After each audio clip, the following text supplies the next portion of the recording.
En una decisión que ha generado especulaciones, Andrés Hurtado, conocido por sus vínculos con personajes influyentes, fue trasladado al penal del Lurigancho, uno de los más peligrosos y sobrepoblados del país. Esta medida ha desatado un debate sobre las posibles razones detrás de su asignación a dicho centro penitenciario, considerando tanto su historial como las implicancias legales de su caso. ¿Cuál podría ser, tratemos de elaborar alguna hipótesis, cuál podría ser la razón por la que se envía a Andrés Hurtado a un penal hacinado, a un penal que no tiene ya sitio para más y que además tiene la fama de ser uno de los más picantes, por decirlo de alguna manera? Doctor Carrión. En principio deberíamos de atender a las circunstancias propias de la evaluación, de los criterios que use el INPE para poder derivar a un reo a un determinado penal. No es la primera vez que Hurtado es vinculado a un penal bajo circunstancias inusuales. En el pasado, ha sido beneficiado con tratos especiales.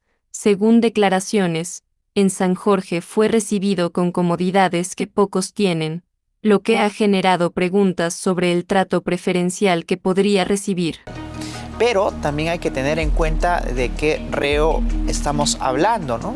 En rigor, si uno se retrotrae a las historias en las que ya se han ventilado respecto a las influencias de Andrés Hurtado, él también promovió, por ejemplo, ciertas comodidades a uno de sus amigos cuando también fue internado. Sí, eso lo ha comentado el propio Carlos Cacho, ¿no? Claro, cuando llegó al penal de San Jorge lo estaba esperando él con una delegación, con la directora del penal y era prácticamente el director interino del INPE. Claro que sí. Entonces, hablando dentro del ámbito hipotético aún, pues pareciera de que aquí las circunstancias propias de la evaluación de a qué penal debe de ser derivado no responden únicamente a la valoración propia de o es un reo primario o la peligrosidad propia, que son los criterios que usa. De acuerdo, pero ¿cuál podría ser la razón?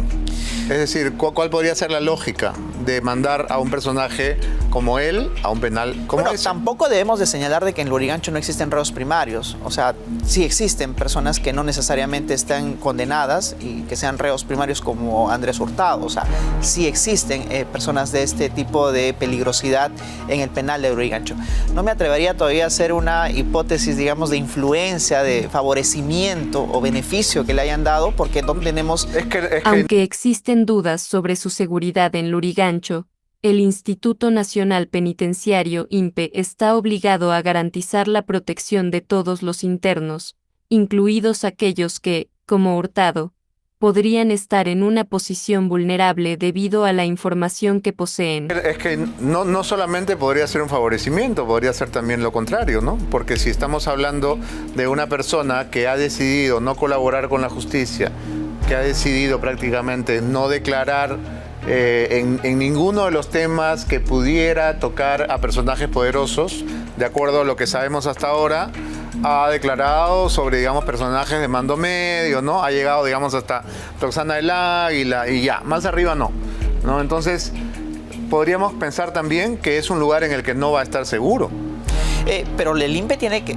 Eso es una de las primeras posibilidades de que no esté seguro en el penal en el cual ahora ha sido internado, pero también es el INPE quien tiene que garantizar la seguridad de todos los internos, incluido Andrés Hurtado, porque yo creo que has abordado un punto importante.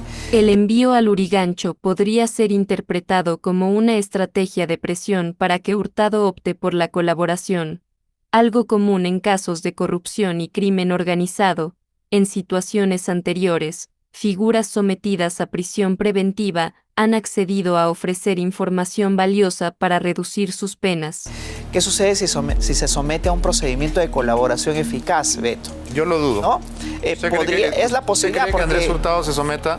No, es hable, una posibilidad. Digamos, cuente, digamos, toda la historia de esta pizarra. Es una posibilidad, porque yo ahí sí yo creo que sí tu organigrama estaría en 1% de lo que realmente sería, ¿no?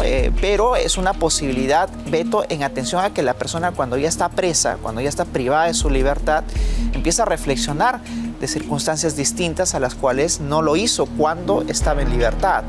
Y es por eso que... Es una manera de, digamos, como se dice creíblemente, meterle presión al reo. Por supuesto. De hecho que la fiscalía... ¿Ah, sí? Por supuesto. ¿Usted está seguro de eso? No, es una forma de tenerlo... o sea, te voy a meter al penal más hacinado y te vamos a tratar como un reo común para que comas paila y para que... Hay muchos casos Hay ¿Usted muchos cree con la casos- plata que tiene Andrés Hurtado? No, Yo hay dudo, muchos ¿ah? casos en los cuales, por ejemplo, y hablando de casos concretos, ¿no? En el equipo especial Lavajato, tú te recordarás, Beto, el hecho de que todos desfilaban por prisiones preventivas y luego así se generaban colaboraciones eficaces, ¿no?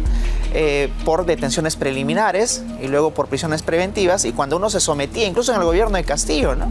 Había muchas personas que ante la inminencia de la solicitud de la prisión preventiva, pues empezaban a hablar, empezaban a dar mayor información. Por eso te digo, Bueno, pero yo creo que en este caso Andrés Hurtado es un personaje más curtido, por no decir más avesado. También se cree que el comportamiento de Hurtado, desde su audiencia de control de identidad, ha sido uno de resistencia. Todo haría indicar que su objetivo es evitar ser un colaborador eficaz. El doctor Guerrero piensa que él no sería un buen candidato para colaborador eficaz. ¿Por qué?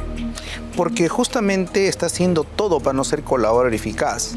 El colaborador eficaz, lo sabe también mi colega Andy Carrión, y obviamente todos los abogados penalistas, que tienes que no solamente ser un aspirante colaborador, sino también tienes que manifestarle a la Fiscalía hechos nuevos y sobre todo la evidencia probatoria para que te conviertas en un colaborador eficaz. Entonces el señor Hurtado definitivamente tiene una conducta que no va a ser colaborador eficaz, no se va a someter a la colaboración eficaz. Su estrategia de defensa básicamente entiendo que está siendo dirigida hasta creo de un punto de vista bastante sorprendente, ¿no? Porque desde el primer momento el señor Hurtado en la audiencia de control de identidad hizo todo para que hoy por hoy se encuentre con una prisión preventiva.